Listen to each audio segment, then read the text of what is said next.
Para mí es importante revisar los dos conceptos que aquí se ponen en juego. Uno, el concepto de comunicación, el otro, el concepto de educación.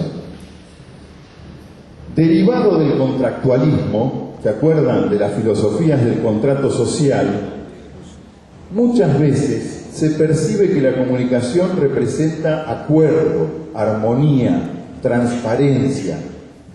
Entonces, por ejemplo, nosotros sacamos unos 300 alumnos por año a trabajo de campo en escuelas, y los pibes, cuando les pedimos que empiecen a mirar la comunicación en el aula, llegan y te dicen, bueno, nosotros encontramos incomunicación, no hay comunicación en el aula, porque los pibes entre ellos se tiran tiza, le tiran a la maestra, se putean, digamos, no hay comunicación.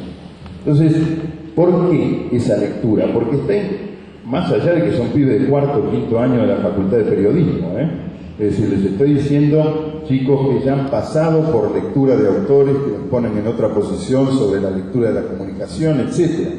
Sin embargo, está tan fuertemente incorporado que la comunicación es una escena de armonía, que es imposible o se nos hace imposible, por más bagaje teórico que tengamos, mirar cómo esas escenas de conflicto comunican, cómo el malentendido comunica. Había un antropólogo, Clifford Geertz, que decía que precisamente cuando uno investiga la cultura, lo que tiene que hacer es mirar el malentendido. El malentendido es lo que revela las significaciones que cada uno le da a la vida cotidiana, a las escenas de la vida cotidiana, etc. Y la otra cuestión que nos podríamos decir, obstaculiza una visión más compleja de la comunicación es pensarla en términos de emisor, mensaje y receptor. Vieron que generalmente se piensa en emisor, mensaje y receptor, y ustedes saben que esto, un celular, es un emisor, este es un emisor, y es un receptor. Ustedes no sé si lo saben, pero cuando se empiezan a crear estas teorías, en realidad las crean dos norteamericanos, Shannon y Weaver, para la compañía Bell de teléfonos. La cosa era que los teléfonos, cuando se usaban con alambre, tenían algunos problemas de ruidos en la comunicación. Entonces Shannon y Weaver empiezan a ver cómo superar este problema de los ruidos y elaboran una teoría que se llama teoría de la matemática de la comunicación, en la cual aparecen estos elementos: el emisor, el mensaje transmitido a través de un canal, con un código, puede tener ruidos eso, y un receptor. Entonces, esta idea no nos da posibilidad de comprender prácticas cotidianas de comunicación. Muchos de ustedes, si tienen suerte, tendrán como práctica cotidiana hacer el amor. ¿Quién es el emisor? ¿Quién es el receptor? ¿Cuál es el mensaje en el momento de hacer el amor? Es bastante difícil identificarlo y, sin embargo, es una práctica de comunicación bastante cotidiana, vuelvo a decir, en los que tienen suerte. Entonces, la propuesta es desplazarnos de las miradas del orden a las miradas del conflicto. Es decir, cómo empezar a mirar la comunicación recurriendo a su propia etimología. Comunicación viene de un término latino que es communis, que quiere decir puesta en común. La puesta en común es un encuentro, pero cuando nos encontramos no quiere decir que haya armonía, transparencia. Muchas veces hay malentendido, muchas veces hay conflicto, muchas veces ese encuentro en un sentido dialógico y de acuerdo lo tenemos que ir construyendo en un largo proceso. Es decir, tenemos que empezar a mirar cómo ese encuentro muchas veces es confuso, es opaco, no es tan transparente como habíamos pensado. En segundo lugar, está mezclado todo el tiempo con el poder. Es decir, hay intereses de dominación, hay intereses de cooptación, etc. Estas relaciones de poder serán todo el tiempo atravesando los procesos y las prácticas de comunicación. Y en tercer lugar, lo tenemos que mirar en el campo de la cultura. La cultura como un proceso, como un campo en el cual se pugna por el significado de las cosas. Es decir, las mismas cosas que todos tenemos a mano, las mismas cosas que vivimos, etc., es posible que le otorguemos diferentes significados. Y allí se produce el malentendido, allí se produce el conflicto, es decir, tenemos que empezar a captar esto. Si yo supongo que los estudiantes de secundaria, que los jóvenes, poseen o otorgan los mismos significados que yo a las cosas que cotidianamente tenemos entre manos, seguramente voy a equivocar el camino. Lo primero que tengo que hacer es reconocer que el otro produce sus propios significados, que no son, digamos, aislados del mundo, que tienen que ver con muchas cuestiones históricas, geográficas, culturales, etc., pero que seguramente son bien diferentes a los nuestros. Por otro lado, la educación. La educación ha estado fuertemente ligada a la escolarización. Y ahí aparece un primer elemento de la escolarización, que es la lógica escritural. ¿Se acuerdan que en la modernidad una de las cuestiones centrales de la educación era el libro, que hoy día está bastante en crisis? Lo que no está en crisis es en nosotros esta visión de los jóvenes y los niños no leen, por ejemplo. Y frecuentemente uno lo que va descubriendo, incluso hay investigaciones muy serias sobre esto, los niños y los jóvenes frecuentemente leen y escriben más que sus padres. Es decir, escriben y leen en el chat, con el celular, los wiki, etc. Ustedes saben que hay todo un movimiento, por ejemplo en Chile, los pingüinos, no sé si han escuchado hablar de este movimiento de los pingüinos, se han organizado en virtud de la comunicación a través de las nuevas tecnologías, pero fundamentalmente de producciones, como el blog y el wiki. Entonces esto fue central en una organización, en un movimiento social como el de los pingüinos, que puso en jaque a la presidenta de Chile, ¿no? Y esto lo produjeron los jóvenes, los adolescentes, los chicos de escuela secundaria. En segundo lugar, el disciplinamiento. Quiero decir, la lógica escritural hoy está en crisis. Está en crisis esa relación solipsista entre el lector y el texto, etc. Y se ha puesto mucho más de manifiesto un nuevo tipo de cultura que podríamos llamar audiovisual, porque Walter Ong, que trabaja fuertemente esta idea del paso de la oralidad a la escritura, llama oralidad secundaria, es decir, un tipo de oralidad que está fuertemente mediado por el uso de las nuevas tecnologías. Segundo, el disciplinamiento. El disciplinamiento, es decir, la escuela como ese lugar que es pensado como lo decía Comenio. ¿Han sentido hablar de Comenio? Comenio era digamos, el padre de la didáctica o de la pedagogía moderna, que era un obispo y que era alquimista.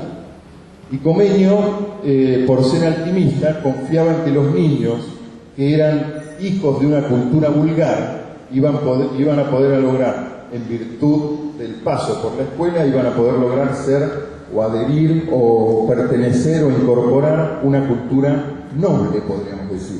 Es decir, esto que hacían los alquimistas, que era modificar los metales vulgares en metales nobles que hiciera posible en oro. Entonces él y una corriente pedagógica que ha sido hegemónica en la historia, el supuesto que se tenía es que para lograr esto, la vida tenía que quedar fuera de la escuela.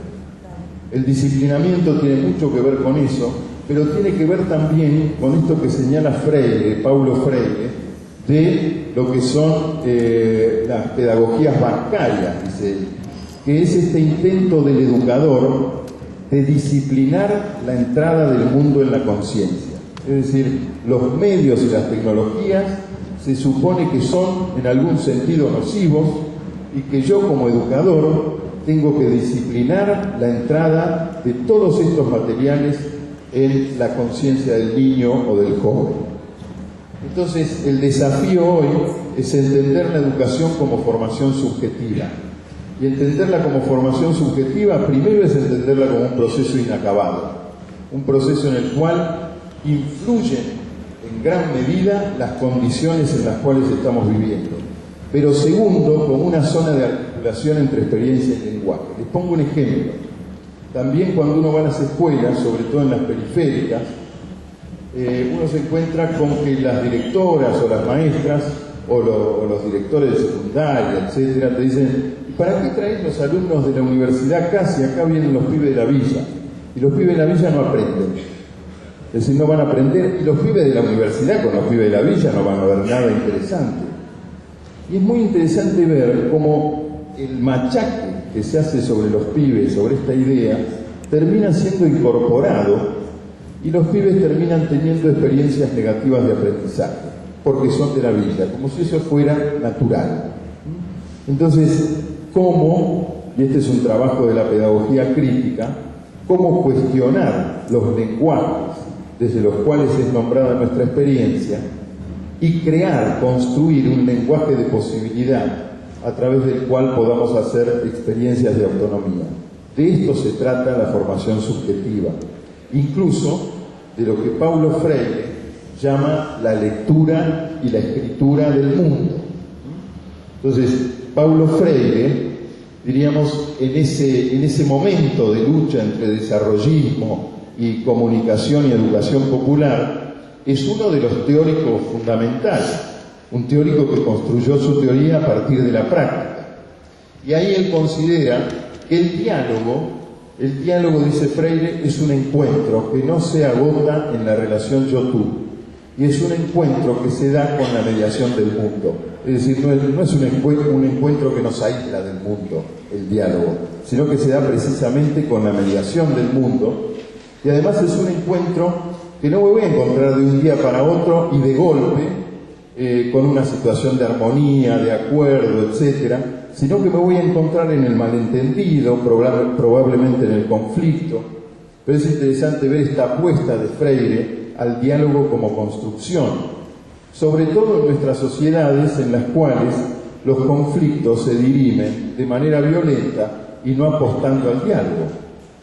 Entonces, el diálogo supone para Paulo Freire primero un reconocimiento del universo vocabular del otro.